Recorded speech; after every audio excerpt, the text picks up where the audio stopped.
Picture this. It's a Saturday morning and two kids are sitting at the same kitchen table.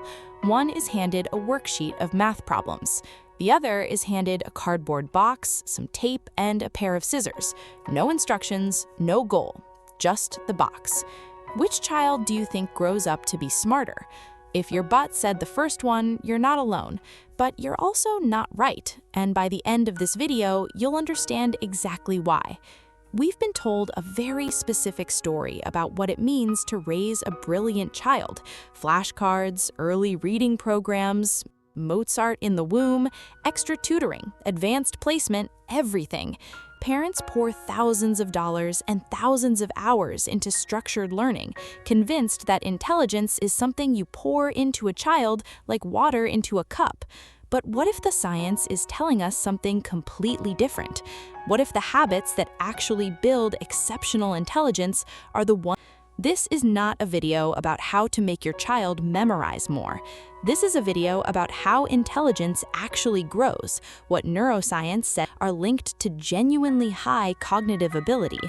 Some of what you're about to hear will feel counterintuitive. Some of it might even make you feel a little guilty, but all of it is grounded in decades of research, and all of it is something you can start doing or stop doing.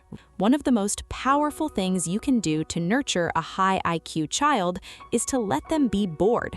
Not entertained, not stimulated, not scheduled. Bored. And I mean genuinely, uncomfortably, nothing to do bored. Parents today have an almost allergic reaction to boredom. The moment a child says, "I'm bored," a screen appears, or an activity is suggested, or a snack materializes. We treat boredom like a problem to be solved. But Dr. Sandy May is actually the breeding ground for creativity and divergent thinking, two cognitive capacities that are deeply intertwined with high intelligence. When a child has nothing to do, their brain doesn't shut down. It switches modes. It enters what neuroscientists call the default mode network, a state of internal processing where the mind begins to wander, make unexpected connections, imagine scenarios that don't yet exist, and essentially rehearse complex thinking. The child staring at the ceiling isn't wasting time. They are, in a very real neurological sense, doing some of the most sophisticated mental work of their day.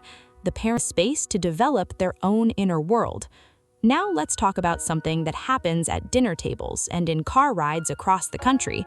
Something so simple it almost doesn't seem worth mentioning. Conversation. Not quiz-style question and answer sessions, not "how was school" followed by "fine."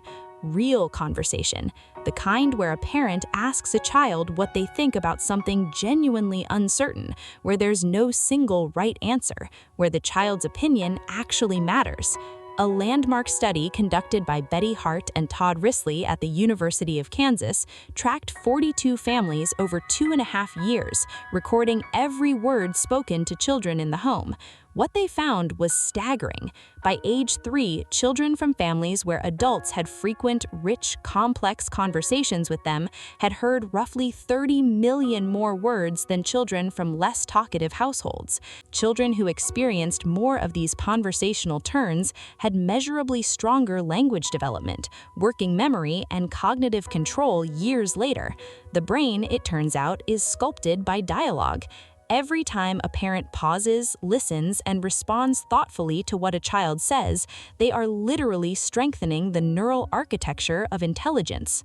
Here is something that will feel deeply uncomfortable for a certain type of achievement-oriented parent. Praising your child for being smart might actually be making them less intelligent over time. This sounds like a paradox, but the research is painfully clear on this point. Dr. Carol Dweck of Stanford University ran a now famous series of experiments in which children were given moderately difficult puzzles to solve. One group was praised for their effort. "You worked really hard on that." The other group was praised for their ability. "You must be really smart." Then both groups were given a choice: try harder problems or stick with the same difficulty. The children praised for effort overwhelmingly chose the harder problems. The children praised for being smart largely chose the easier ones. When they inevitably time, children who are consistently told they are smart begin to avoid challenges because a challenge becomes a threat to the identity they've been given. They stop taking intellectual risks. And intellectual risk-taking, as any cognitive scientist will tell you, is precisely how the brain grows. The habit of praising process over outcome isn't just a feel-good parenting philosophy. It is a neurologically sound strategy for building genuine, lasting cognitive resilience.